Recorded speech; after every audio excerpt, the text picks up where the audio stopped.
નમસ્કાર, સીએનબીસી બજાર પર આપનું સ્વાગત છે. આપ જોઈ રહ્યા છો પ્રોપર્ટી ગુરુ અને હું છું ઝરણા કંટી. તો આ સપ્તાહના આ પ્રોપર્ટી ગુરુના એપિસોડની અંદર આપણે બે મહત્વના મુદ્દાઓની વાત કરવાના છે. સૌથી પહેલા આપણે વાત કરીશું કે અમદાવાદ શહેર જે છે એને જે ભૂકંપને લગતો એરિયા છે એનો જે સિસ્મિક ઝોન છે એની અંદર ચેન્જ કરવામાં આવ્યો છે અને હવે ઝોન 3થી ઝોન 4માં અમદાવાદ શહેરને ખસેડવામાં આવ્યું છે. તો આની કઈ રીતની અસર થશે, કેટલા બદલાવ અહીંયા આગળ કન્સ્ટ્રક્શનની અંદર કરવા પડશે, કેટલી કિંમતો આને કારણે વધી શકે છે, કારણ કે કન્સ્ટ્રક્શન કોસ્ટ અહીંયા આગળથી વધતી દેખાઈ શકે છે. તો આ તમામ અંગે પણ આપણે ચર્ચા કરીશું અને જ્યારે આપણે 2025ના અંતમાં છે ત્યારે રિયલ એસ્ટેટે કેવા રિટર્ન જનરેટ કર્યા છે એની પણ ખાસ વાત આપણે આ એપિસોડની અંદર કરવાના છે. પરંતુ સૌથી પહેલાં જે અમદાવાદના સિસ્મિક ઝોનમાં ફેરફાર કરવામાં આવ્યા છે એની ચર્ચાથી શરૂઆત કરીશું અને આ ચર્ચામાં આપણી સાથે જોડાયા છે જય મોરસરિયા, જેઓ ડિરેક્ટર છે વ્રજ ગ્રુપના અને નેશનલ ચેરમેન નરેડકો નેક્સ્ટ જેનના છે. જય, આપનું સ્વાગત છે સીએનબીસી બજાર પર. અને આ એક મોટા સમાચાર જે આપણને આ સપ્તાહમાં આવતા જોવા મળ્યા છે કે અમદાવાદને અપગ્રેડ કરવામાં આવ્યું છે અર્થક્વેકના હાયર રિસ્ક ઝોનની અંદર. સિઝમિક ઝોન 3થી 4માં બીઆઈએસ દ્વારા અમદાવાદને ખસેડવામાં આવ્યું છે. તો જય, સૌથી પહેલા આપની પાસેથી એ સમજવું છે કે આ ઝોનમાં ચેન્જ કરવાનો શું મતલબ છે, આને આપણે કઈ રીતે સમજવાનું રહેશે અને આની ઇમ્પેક્ટ શું આવશે રિયલ એસ્ટેટ પર? અમદાવાદને જે સાઇઝમિક ઝોન 3 થી 4 માં અપગ્રેડ કરવાનું મેઇન રીઝન એ છે કે લેટેસ્ટ સાયન્ટિફિક ડેટા મુજબ અર્થક્વેકનું રિસ્ક વધારે માનવામાં આવે છે અમદાવાદમાં. રીક્લાસિફિકેશન રિસ્ક ક્રિએટ કરતું નથી, પણ એક્ઝિસ્ટિંગ રિસ્કને ઓફિશિયલી રેકગ્નાઇઝ કરે છે. અને લોંગ ટર્મમાં આ ચેન્જ સિટીના પ્લાનિંગ માટે અને ઇન્ફ્રાસ્ટ્રક્ચરને વધુ સેફ અને ફ્યુચર રેડી બનાવવા માટેનું એક પગલું માનવામાં આવી રહ્યું છે. ઓકે, એટલે આને આપણે જે રીતે જોઈ રહ્યા છે કે ભૂકંપનું રિસ્ક કેટલું છે એ અહીંયા આગળથી ઓફિશિયલી સ્પેસિફાઈડ થઈ રહ્યું છે અને અત્યાર સુધી અમદાવાદ ઝોન 3માં હતું, હવે ઝોન 4ની અંદર મૂકવામાં આવ્યું છે. તો હવે જે સમજવું એ હતું કે ઝોન 4ની અંદર મૂકવામાં આવ્યું છે તો કન્સ્ટ્રક્શનમાં તમારે વધારે ધ્યાન રાખવું પડશે. કન્સ્ટ્રક્શનને લઈને જો આપણે વાત કરીએ તો શું શું ચેન્જીસ લાવવા પડી શકે છે કન્સ્ટ્રક્શન દરમિયાન? હા, ખાસ કરીને ન્યૂ કન્સ્ટ્રક્શનમાં આના વજહથી ડિફરન્સ આપણે જણાશે. જેમ કે ઝોન 4 મુજબ બિલ્ડિંગને હવે સ્ટ્રોંગર આરસીસી ફ્રેમવર્ક કરવું પડશે. સ્ટીલની રિક્વાયરમેન્ટ છે એ આઈ થિંક કન્સ્ટ્રક્શનમાં વધી જશે ઝોન 4માં જવાની વજહથી. અને બેટર ફાઉન્ડેશન ડેપ્થ પર આપણે જવું પડશે અને સ્ટ્રક્ચરનું જે ડિટેલિંગ છે એ આપણે ઇમ્પ્રૂવ કરવું પડશે, સ્પેશિયલી અમદાવાદમાં ઝોન 4ના વજહથી. આની સાથે સાથે આપણે બીઆઈએસના જે આઈસી કોડ છે એ પ્રમાણે અર્થક્વેક રેઝિસ્ટન્ટ કન્સ્ટ્રક્શન હવે મેન્ડેટરી થઈ જશે ને એના પર ફોકસ કરવાનું વધી જશે મે 2026 થી, જે નવી પોલિસી ઇમ્પ્લાય થશે એના એના વજહથી. કે તો 2026થી અહીંયા આગળથી ખાસ ધ્યાન આપવાનું રહેશે, કારણ કે આ નવી પોલિસી કે નવું જે આ ઝોનમાં ચેન્જીસ કરવામાં આવ્યા છે એ અહીંયા આગળથી મે 2026થી લાગુ થવાના છે. તો એને માટેની હવે ચેન્જીસ જે છે એ ડેવલપર્સે પણ કરવાના રહેશે. તો જય, આપની પાસેથી એ સમજવું હતું કે જે પ્રોજેક્ટ પ્લાનિંગમાં છે એના પ્લાનિંગમાં ચેન્જીસ કરવા પડશે, સ્ટ્રક્ચરલ પ્લાનિંગ હોય કે જે આખું પ્લાનિંગ થતું હોય છે પ્રોજેક્ટનું એની અંદર ચેન્જીસ આવશે? સો ડિઝાઇન સ્ટેજ પર સ્ટ્રક્ચર એન્જિનિયર છે એનો રોલ વધારે ઇમ્પોર્ટન્ટ જ છે, પણ વધારે ઇમ્પોર્ટન્ટ થઈ જશે. કન્ઝર્વેટિવ લોડ કેલ્ક્યુલેશન પર ફોકસ કરવું પડશે, જે સ્પેશિયલી જે હાઈ રાઇઝ બિલ્ડિંગ છે એના લોડ પર કન્ઝર્વેટિવલી આપણે કેલ્ક્યુલેશન કરવું પડશે. રેપ્યુટેડ કન્સલ્ટન્ટ કે જેને આ ટાઈપના સિચ્યુએશનમાં આ ટાઈપના કોડ પર કામ કરેલું છે એમની રિક્વાયરમેન્ટ આઈ થિંક વધી જશે. અને સેફ્ટી નોર્મ્સ છે એને વધારે સ્ટ્રિક્ટલી ફોલો કરવા પડશે. પ્લાનિંગ બહુ ઇન્ટિગ્રલ પાર્ટ બની જશે. આરસીસી પ્લાનિંગ અને સ્ટ્રક્ચર પ્લાનિંગ બહુ ઇમ્પોર્ટન્ટ બની જશે આના પછી. અને ડેવલપરે હવે માત્ર સ્પીડ અને કોસ્ટ પર નહીં, પરંતુ સેફ્ટી, ડ્યુરેબિલિટી અને કમ્પ્લાયન્સ તરફ બી વધારે ને વધારે ફોકસ કરવું પડશે, એવું મારું માનવું છે. ઓકે, તો જે રીતે આપ જણાવી રહ્યા છો કે પ્રાઇસ અને કન્સ્ટ્રક્શન કોસ્ટના ઉપરાંત સેફટી અને કમ્પ્લાયન્સ ઉપર ધ્યાન આપવાનું રહેશે. અજય, એ પણ સમજવું હતું કે કમ્પ્લાયન્સને લઈને ખાસી પ્રક્રિયાઓ ડેવલપર્સે કરવી પડતી હોય છે. આ એક પડકાર સમાન હોય છે. તો આ જે પ્રોસેસ છે એ હજી વધારે જટિલ બનશે આ ફેરફાર લાગુ થવાથી. કમ્પ્લાયન્સને લઈને હજુ થોડા આપણે ડિફિકલ્ટીઝનો સામનો કરવો પડશે. સી જે ઓલરેડી અપ્રૂવ્ડ કે અંડર કન્સ્ટ્રક્શન પ્રોજેક્ટ્સ છે, એના પર કોઈ ઇમિડિયેટ કમ્પલ્સરી ચેન્જ અપ્લાય નથી થતો. નવા નોર્મ્સ પ્રમાણે મેઇનલી જે મે 26 પછી જે સેન્ક્શન થશે, એ બધા પ્રોજેક્ટ્સ માટે આ અપ્લાય થશે. તેમ છતાં પણ જે રિસ્પોન્સિબલ ડેવલપર છે, એ વોલન્ટરીલી બેઝિસ પર આ સેફ્ટી મેઝરને કન્સિડર કરીને પોતાના સ્ટ્રક્ચર પ્લાન કરશે. તો ઝોન 4 ડિક્લેર કરેલો છે એટલે એની પાછળનું કોઈ લોજિક છે. તો જેટલા બી હાઈ રાઈઝ ને માસ ડેવલપમેન્ટ છે, એના પર સ્પેશિયલી હાઈ રાઈઝ પર આ પોલિસીમાં કમ્પલ્સરી ભલે મે 26 પછી છે, પણ રિસ્પોન્સિબલ ડેવલપર્સ એના પર કામ કરવાનું ચાલુ કરી દેવું દેશે. ઓકે, તો આપણે જે અહીંયા આગળથી વાત કરી અને જે રીતે તમે જણાવ્યું કે આરસીસી સારી ક્વોલિટીનું અહીંયા આગળથી થવું જોઈએ, એનો સ્ટીલનો ઉપયોગ વધી શકે છે, સ્ટ્રક્ચર મજબૂત બનાવવા પડશે. આ બધી વસ્તુઓ જ્યારે આપણે કન્સ્ટ્રક્શનમાં જોવાની છે, ધ્યાન રાખવાનું છે, તો કન્સ્ટ્રક્શન કોસ્ટ વધશે તો કેટલી વધશે અને કસ્ટમર માટે જે પ્રાઇસનો રાઇઝ છે એ થઈ શકે, કઈ રીતે આપને લાગી રહ્યું છે? તો કન્સ્ટ્રક્શન કોસ્ટ આના પછી મારા હિસાબે 10% to 15% જેવી વધી શકે છે એવું માનવું છે. હજી અમે ડિટેલ વર્કિંગ નરેટકો લેવલ પર ને અમારા વ્રજ ગ્રુપના લેવલ પર બી અમે એક નાની કમિટી બનાવી આરસીસી સ્ટ્રક્ચર એન્જિનિયર્સની નાના પર વર્કઆઉટ કરીએ છીએ કે કેવી રીતે આ કોસ્ટ ઇફેક્ટિવ થઈ શકે. સો ખાસ કરીને સ્ટીલ, કોન્ક્રીટ અને એન્જિનિયરિંગ ના વજહથી શોર્ટ ટર્મમાં સેલિંગ પ્રાઇસ પર મોડરેટ ઇમ્પેક્ટ આવી શકે એવું માનવું છે. પરંતુ લોંગ ટર્મમાં આપણે જોવા જઈએ તો બાયર્સને be better quality, safe homes અને હાઈ એસેટ વેલ્યુ મળશે. અને સિરિયસ ડેવલપર્સને આ કોસ્ટ એફિશિયન્સીની વજહથી એક એક સ્કેલ બી કરી શકશે ને કે ને ગ્લોબલ સ્ટેટસ જે આપણું અમદાવાદ લેવા જઈ રહ્યું છે. જેમ કે આપણે જાણીએ છીએ કે ભાઈ કોમનવેલ્થ બી 2030માં આવી રહ્યું છે અમદાવાદમાં. તો એક જે ગ્લોબલ સ્ટેટસ છે એ મેન્ટેન કરવા તરફનું બી આ એક પગલું આપણે માની શકીએ છીએ. કે સેફ્ટી નોર્મ્સમાં કે જ્યાં લોકોની હ્યુમન લાઈફ અફેક્ટ થાય છે, ત્યાં ગવર્નમેન્ટ કોઈ બી જાતના સેક્રિફાઈસ કરવા નથી માંગતી, એવું પગલું આપણે આ માની શકીએ છીએ. ઓકે, તો ગ્લોબલ લેવલ પર અમદાવાદની પ્રિપેરેશન જે છે અહીંયા આગળથી આ રીતે પણ આપણને થતી દેખાઈ શકે છે. અને જે આપે કોમનવેલ્થનો ઉલ્લેખ કર્યો, એ અંગે પણ મારે આપની પાસેથી સવાલ પૂછવો હતો. પણ પહેલાં આપણે જે આ ટોપિક શરૂ કર્યો છે આ અંગે આપણે જે વાત કરી રહ્યા છે, તો મારે એ જાણવું હતું કે આ જે ઝોન ચેન્જ છે એને માટે 6 એક મહિનાનો સમય આપ્યો છે. મે 2026 એટલે આપણે અત્યારથી ગણીએ તો 6 એક મહિનાનો સમય છે. તો આ 6 મહિનાનો સમય એટલે એ રીતની સ્થિતિ થવાની છે કે ઓનગોઈંગ પ્રોજેક્ટ જે છે હશે ત્યારે જે અત્યારે ચાલી રહ્યા છે, તો એના માટે શું ચેન્જ આવશે, કંઈક ચેન્જીસ કરાવવા પડશે કે કઈ રીતનું રહેશે? અત્યારના જેટલા મિડ રાઇઝ પ્રોજેક્ટ્સ છે, જે લેસ ધેન 70 મીટર આપણે કહી શકીએ, એના માટે ગવર્નમેન્ટે એક બેઝિક નોર્મ્સ તો ફોલો કરાવેલા જ છે સ્ટ્રક્ચર માટે. બટ સ્પેશિયલી જે 26 પછી બી આ જે નોર્મ્સ છે હાઈ રાઈઝ માટે સ્ટીલની ક્વોન્ટિટી, કોન્ક્રીટની ક્વોલિટી એ બધા પર વધારે ફોકસ કરવામાં એટલે વધારે બેટર ગ્રેડ યુઝ કરવાનું પ્લાનિંગ છે. પણ જે ઓનગોઈંગ પ્રોજેક્ટ્સ છે એમાં વોલન્ટરીલી તો મે 26 પછીના અપ્રુવલ પર છે. તો હમણાંની અપ્રુવલ બી ખાસું એવું ધ્યાન રાખીને જ આપેલી છે.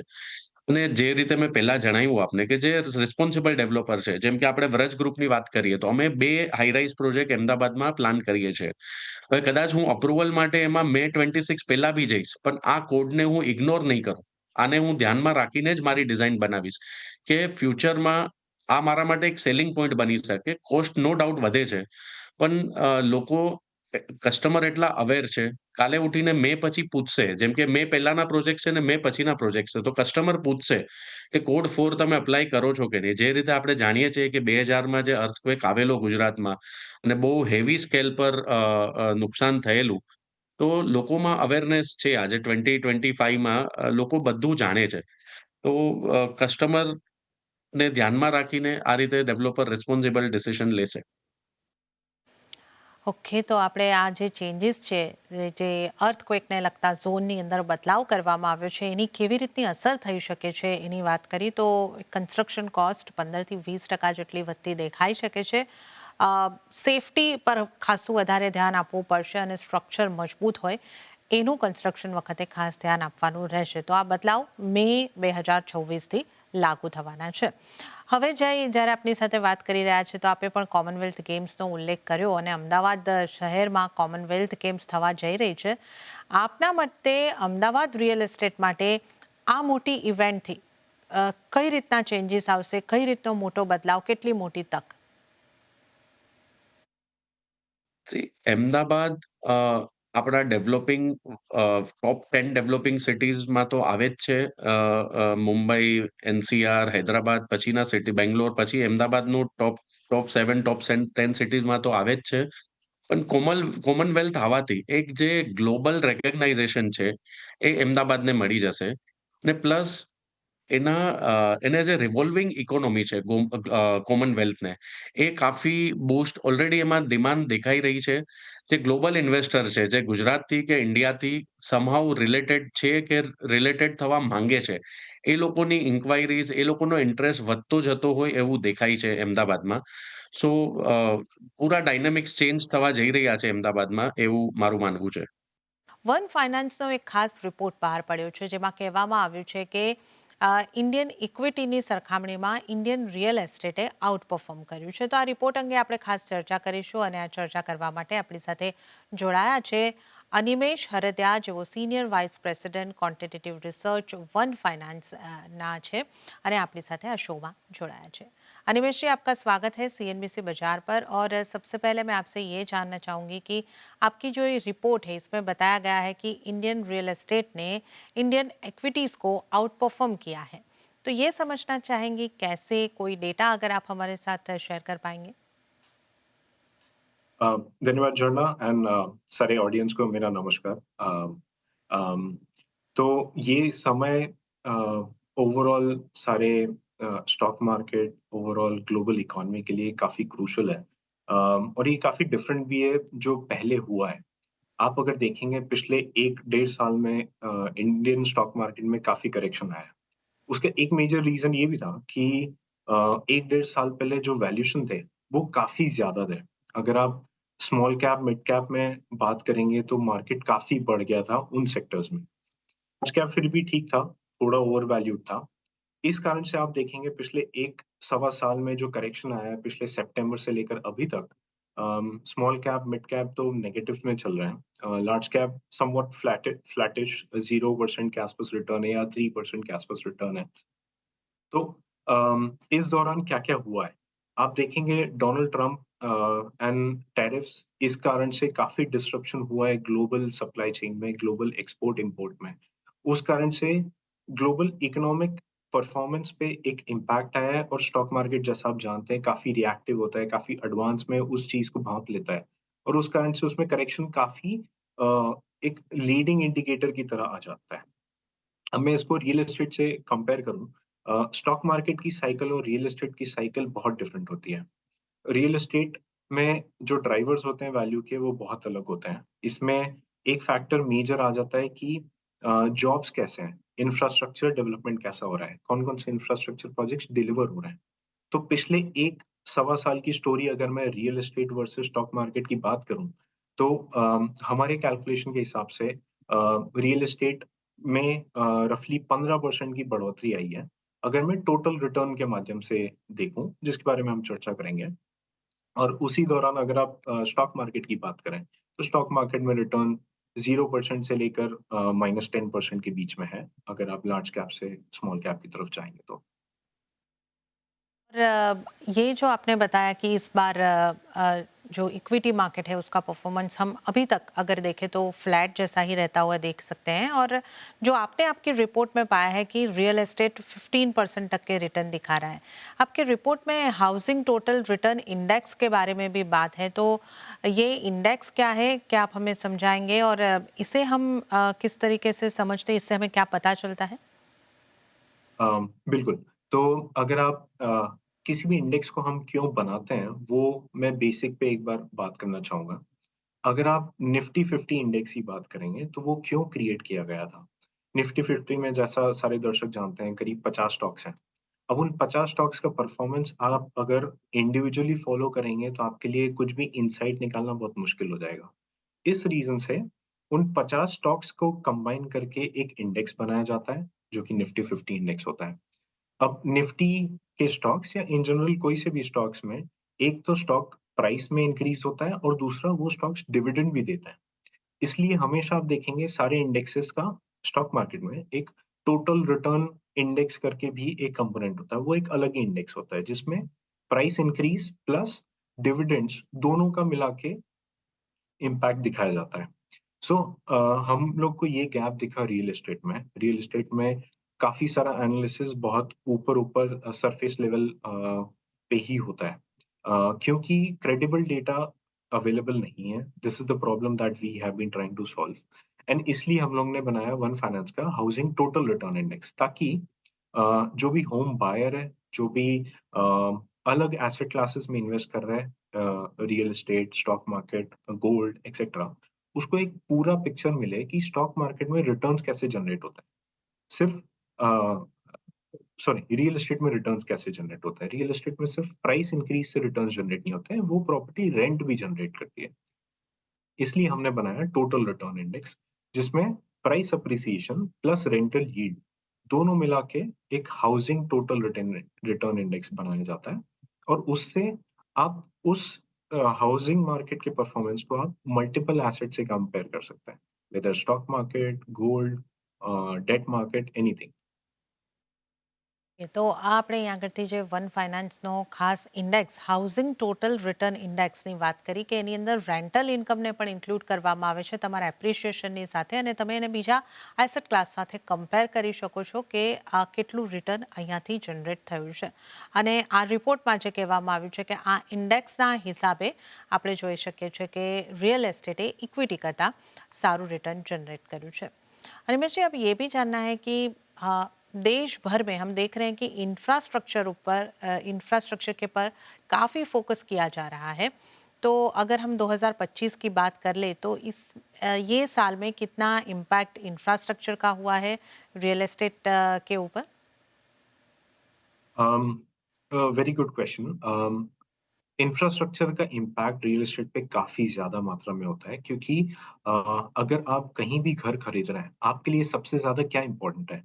जो सोशल इंफ्रास्ट्रक्चर आस-पास स्कूल कौन से हैं, आस-पास बच्चों के लिए स्कूल, हॉस्पिटल और बाकी सारा सोशल इंफ्रास्ट्रक्चर कैसा है? प्लस पब्लिक इंफ्रास्ट्रक्चर कैसा है? वहाँ पे कनेक्टिविटी, रोड्स, मेट्रो ये सारी चीज़ों का कनेक्टिविटी बाकी शहर के एरिया से कितना अच्छा है? अम, और डेफ़िनेटली ट्रैफ़िक कितना है? उस शहर में या उस लोकेलिटी में कितने लोग बाहर से आ रहे हैं नौकरी करने के लिए और रेंट पे रह रहे हैं। इससे भी प्राइस में इम्पैक्ट आता है। तो इंफ्रास्ट्रक्चर का मैं बोलूँगा 2025 में स्पेसिफिकली काफ़ी ज़्यादा इम्पैक्ट रहा है रियल एस्टेट मार्केट पे। स्पेसिफिकली क्योंकि काफ़ी सारे प्रोजेक्ट्स जो कोविड के टाइम पे अटके हुए थे, जो उस टाइम पे डिलीवर होने थे they are getting delayed with a lag of 3 to 4 years. तो काफ़ी सारे मेट्रो प्रोजेक्ट्स, काफ़ी सारे अंडरग्राउंड एक्वालाइन प्रोजेक्ट्स, अम, काफ़ी सारे एक्सपेंशन प्रोजेक्ट्स भले ही आप हैदराबाद की बात कर लें, आप मुंबई में बात कर लें, आप पुणे की बात कर लें, बैंगलोर में आउटर रिंग रोड और उसके अराउंड जो मेट्रो फ़ेज़ में डिलीवर होना चालू हुआ है, ये सब आप बात कर लें, ये सभी प्रोजेक्ट्स काफ़ी टाइम से डिलेड चल रहे थे और इनकी डिलीवरी अब फ़ेज़ेज़ में चालू हुई है। इस कारण से एक वो परसेप्शन होता है ना कि अब इस एरिया का ओवरऑल कनेक्टिविटी इम्प्रूव होने लग गया है। उस परसेप्शन के कारण भी रियल एस्टेट में काफ़ी अच्छे रिटर्न्स देखने को मिल रहे हैं। जी, ये आपने सही समझाया कि बहुत सारा इंफ्रास्ट्रक्चर डेवलपमेंट जो हमें कंप्लीट हुआ दिखा है 2025 में उसका इम्पैक्ट भी हम देख रहे हैं और साथ ही मुझे आपसे ये भी जानना था कि आपके ये जो पूरा रिसर्च है उसके हिसाब से 2025 की बात कर ले या क्वार्टर 3 की हम बात कर ले, की हाइलाइट्स क्या रहे हैं? कौन से शहर या कौन सा एरिया अच्छे से आपको उभरते हुए रियल एस्टेट में नज़र आए हैं? अम, तो अगर मैं टोटल नंबर से बात करता हूँ, टोटल सेल्स जो 8 सिटी मेनली हम ट्रैक करते हैं, दिल्ली एनसीआर से लेकर Bangalore, Hyderabad, Mumbai, Pune, Thane, Kolkata, Chennai. Total sales third quarter of 2025 यानी जुलाई से लेकर सितंबर वाले 3 महीने के पीरियड में टोटल सेल्स वैल्यू करीब 1.5 लाख करोड़ थी। जी हाँ, 1.5 लाख करोड़। तो सेल्स काफ़ी अच्छी हुई है। Mumbai still is one of the most expensive real estate जो हम सभी को पता है। वहाँ पे एवरेज रेट रफली 33,762 रुपए के आसपास है पर स्क्वायर फीट। और मैं नंबर्स की बात करूँ तो पुणे में जो टोटल अनसोल्ड इन्वेंटरी है, यानी जो प्रोजेक्ट्स खाली पड़े हुए हैं, उनकी मात्रा करीब 2.7 लाख यूनिट्स के आसपास है। अगर मैं हैदराबाद की बात करूँ, तो हैदराबाद का पर स्क्वायर फीट रेट वहाँ पे सुपर बिल्टअप में मेजर होता है, कारपेट एरिया में नहीं होता। हैदराबाद का पर स्क्वायर फीट रेट बढ़ के 9,100 रुपए हो गया है। ये 1 साल में 12% के आसपास बढ़ा है। अब इसमें रीजनल रिंग रोड का जो अ, प्रोजेक्ट प्रपोज़ल है, उसके आसपास जो कंस्ट्रक्शन चालू हुआ है, वो जो कनेक्टिविटी इम्प्रूव करेगा, उस कारण से भी काफ़ी प्राइसेज़ में ग्रोथ आई है। एक इंटरेस्टिंग फैक्ट दिल्ली एनसीआर के बारे में काफ़ी सारे व्यूअर्स ने देखा होगा कि रियल एस्टेट मार्केट काफ़ी महँगा हो गया है। वहाँ पे एक की इनसाइट जो कोई नहीं देता है, दिल्ली एनसीआर में रफली 60% अनसोल्ड इन्वेंटरी 5 साल से पुरानी है। मतलब 60% इन्वेंटरी 5 साल से बिल्डर के पास रखी हुई है, वो उसको बेच नहीं पा रहा है।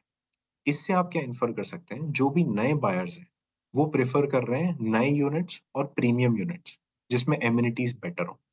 उस कारण से पुराने प्रोजेक्ट्स काफ़ी स्टॉल्ड चल रहे हैं, कोविड के पहले वाले प्रोजेक्ट्स। तो ये कुछ मेन इनसाइट्स जो हम लोग ने थर्ड क्वार्टर रिपोर्ट में पता करी।